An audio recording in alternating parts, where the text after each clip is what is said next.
Hi అండి, అందరూ బాగున్నారా? నేనైతే చాలా బాగున్నాను. మీరు కూడా బాగున్నారని కోరుకుంటున్నాను. Welcome to our channel. ఈరోజైతే నేను గోంగూర నిల్వ పచ్చడి పట్టానండి. అది ఏ రకమైన ప్రాసెస్లో పట్టుకోవచ్చు, ఎన్ని నెలలు నిల్వ ఉంటుంది అనేది ఈ వీడియో అయితేను. అంటే ఇది వేసవకాలంలోనే అని కాదండి, ఏ సీజన్లో అయినా పెట్టుకోవచ్చు అనమాట. ముందుగా గోంగూరను అయితే కడిగేసి శుభ్రంగా నీడ పట్టున అయితే ఆరబెట్టుకోండి. నీడని ఆరబెట్టాలి, ఎండలో అయితే ఆరబెట్టుకోకూడదు. పొడి క్లాత్ వేసి దాని మీద చక్కగా గోంగూర అలా ఆరబోసుకుంటే ఆరిపోతుంది. తడి లేకుండా ఆరిపోయినాక ఇలాగా నేను ఒక గిన్నెతో కొలత అయితే చెప్తున్నానండి. ఒక గిన్నెతో 4 గిన్నెలు అయ్యేలాగా గోంగూర అయితే ఉంటే కనుక ఒక గిన్నెతో 4 గిన్నెల కొలతకి ఇది చింతపండు కూడా పావు వంతు వేసుకోవాలి.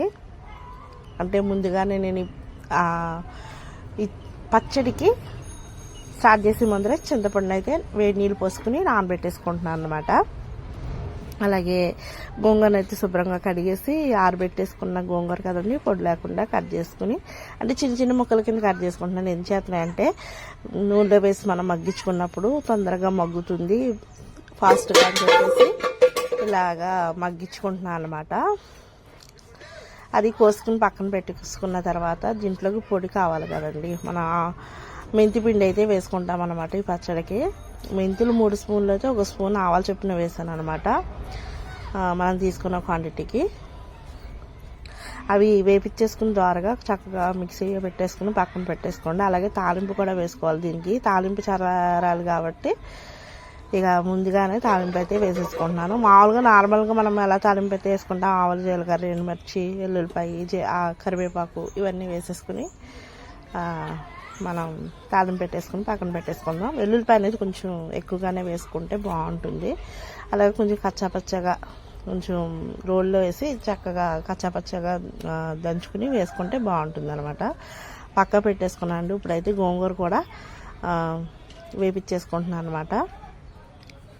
కొద్దిగా ఆయిల్ పోసి వేయించున్నాను. మామూలుగా ఒట్టి గోంగూర మగ్గించుకున్నట్టు నీటిలో కాకుండా ఇట్లా ఆయిల్ అయితే వేసి మగ్గించుకోండి. నిల్వ పచ్చడి కదా, బాగుంటుంది. టైం పట్టినా సరే నిదానంగా ఇలా వేయించుకోండి. గోంగూర అంతా 2-3 ట్రిప్పులు పడుతుంది అలాగా వేయించేసుకుంటే. నేను కట్ చేశాను అనమాట. ఆకు పలంగా అయితే మళ్ళీ మగ్గదేమోనని చెప్పి కట్ చేసుకున్నాను. ఇదిగో ఈ రకంగా అయితే మగ్గించుకోవాలండి. మగ్గించుకుని మిక్సీ పట్టుకోండి. లేదు ఇలాగా ఆకులాగా కావాలి మాకు కొంచెం అనుకుంటే కనుక ఇట్లానే ఉంచేసుకోవచ్చు. నేనైతే సగం మిక్సీ పట్టి సగం ఇట్లా ఉంచేసి పట్టాను అనమాట, 2 కలిపేసి.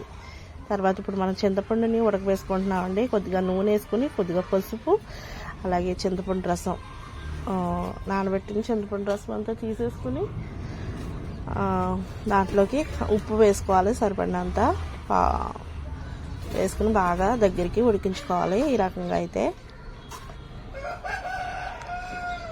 బాగా దగ్గరికంతా నూనె పైకి తేరేలాగా అయితే ఉడికిచ్చేసుకోవాలండి. ఇప్పుడైతే మనం పచ్చడిని కలిపేసుకుందాం. గోంగూర ఉడికిచ్చి పెట్టుకున్న మిక్సీలో కూడా వేసుకున్నాం కదండి, అదంతా గిన్నెలో వేసేసుకుని దాంట్లోకి మనం ఇందాక ఆడుకున్న పొళ్ళు అయితే ఉన్నాయి, మెంతి పొడి, అలాగే ఆవాలు 2 కలిపి ఆడేసుకున్నాను. అది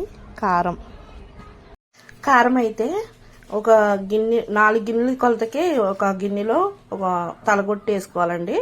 తర్వాత ఇవన్నీ కలిపి మనం వేసుకున్న తర్వాత తాలింపు అయితే ఇందాక పెట్టుకున్నాం కదండి ఫస్ట్లోని, అది పూర్తిగా చల్లారిన తర్వాత ఆ తాలింపు కూడా వేసుకోవాలి. మనకి సాల్ట్ అనేది చింతపండులో వచ్చేస్తుంది కాబట్టి ఉప్పు గళ్ళు అయితే వేసాను కదండి, అలాగా సరిపోతే కనుక చూసుకుని వేసుకోండి. అంతేనండి. ఈ వీడియో నచ్చితే కనుక లైక్ చేసి సబ్స్క్రైబ్ చేసుకోండి. Thank you.